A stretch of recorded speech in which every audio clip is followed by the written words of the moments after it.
ये चेयर खान में 84 लाख प्रकार के जीव बना दिए। कर्म करने से निकलने का रास्ता नहीं मिला। क्यों रास्ता बताने वाला किसी योनि में नहीं, इंसान के रूप में।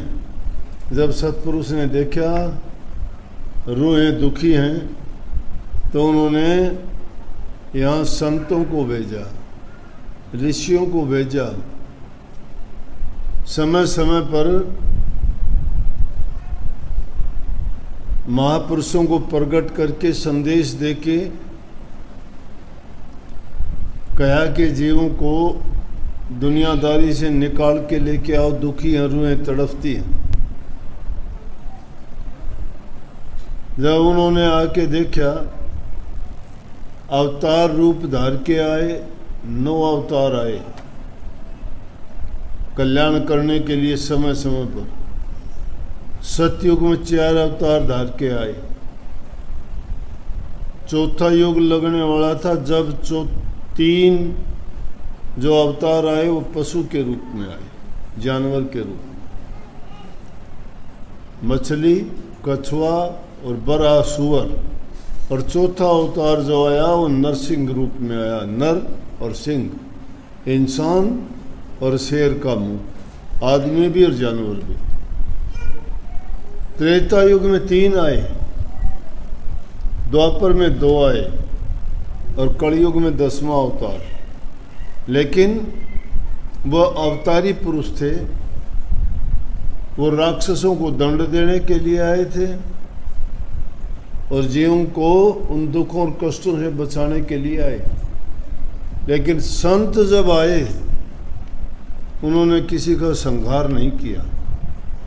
वो तो दुष्टों को भी, पापियों को भी, चोरों को भी, ठगों को भी, लुटेरों को भी, घटिया से घटिया लोगों को भी उनके खोटे कर्म छुटवा के नाम भक्ति करवा के संसार से पार लगाने के लिए आए। तो काम बहुत कठिन, आसान नहीं है, क्योंकि माया अपना जाल फैला रखा है, वो जीव को बहकाती है। काल अपना दाव चलता है, टाइम के अनुसार मन शैतानी करने के लिए छोड़ दिया चौकीदार। जो कोई थोड़ा बहुत अच्छे रास्ते पे चलता उसका मन उसके पीछे पड़ जाता है, कहता है ना ना, मन कहता है वो करो। मन का क्या हाल, मन में एक क्षण में घृणा हो जाए, एक क्षण में प्रेम करेगा, एक क्षण में चोर बन जाए, एक क्षण में धर्मवेता बन जाएगा, एक में दानी बनेगा, एक कंजूस बन जाएगा। मिनट मिनट में बदलता रहता है, ये ठहरता नहीं है। संतों की शरण में जब ये जीव चला जाता है तो संत इसको मन को काबू करने के लिए पहले कहते हैं, क्योंकि मन ही वो पृष्ठभूमि है जिसमें सारी चीज पैदा होती है। बुराई भी, नफरत भी, प्रेम भी, भक्ति भी। इसलिए बुराइयों को मिट के जो भक्ति का बीज अपने मन में बो लेता है, उस जीव का निश्चित रूप से जीवन संवर जाता है। पहली चीज, यहाँ हर चीज को प्रेम की महिमा है। प्रेम क्यों चाहते हैं? सुख, प्रेम में सुख है। प्रेम करोगे,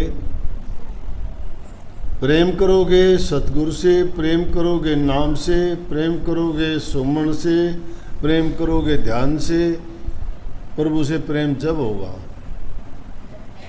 पर परमात्मा तो देखा ही नहीं, कहाँ पहुँचोगे, कैसे देखोगे, कैसे रिझाओगे?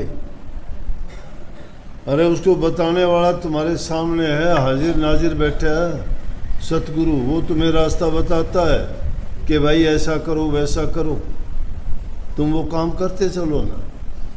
लेकिन इंसान की बुद्धि ऐसी है कि एक छिन में बहका लेती है।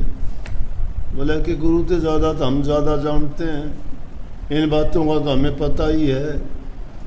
अरे पता तो है, लेकिन पता होने का क्या है? तुम करते तो नहीं, पता तो है, मान लिया सब कुछ जानते हो, करते तो नहीं।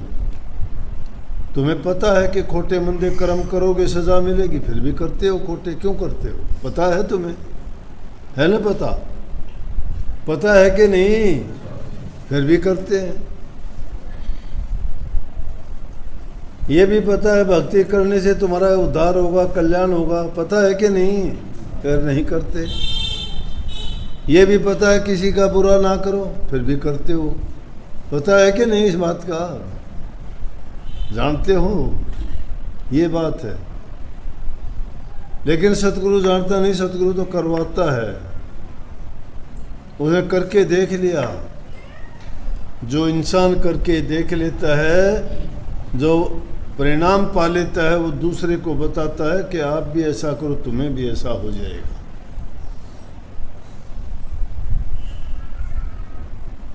संत वचन मानने नहीं और गुरु ही लगावे दोष, ऐसे पापी जीव को मुए न पावे मोक्ष।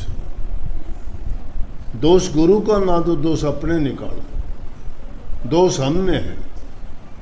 हम तो अपने दोष तो देखते ही नहीं, दूसरों के ढूंढते फिरते हैं, पूछते फिरेंगे वो आज कड़े गई से। सवेरे देख ली थी मैंने, बोला आज वह तैयार होने लग गई थी। क्यों गई है? सत्संग में गई है। उसका घराड़ा ने को नहीं बेरा ना, न्यूला न्यू कह के गई से हम बाजार में जाऊंगी। झूठ बोल के आई ना, न्यू कह दिए बालका, न्यू कह दिए तेरा पापा हो तो न्यू कह दिए मेरा मामा गई से। तो एक दूसरे की बात को ढूंढने की कोशिश करते, तुम्हें क्या पड़े?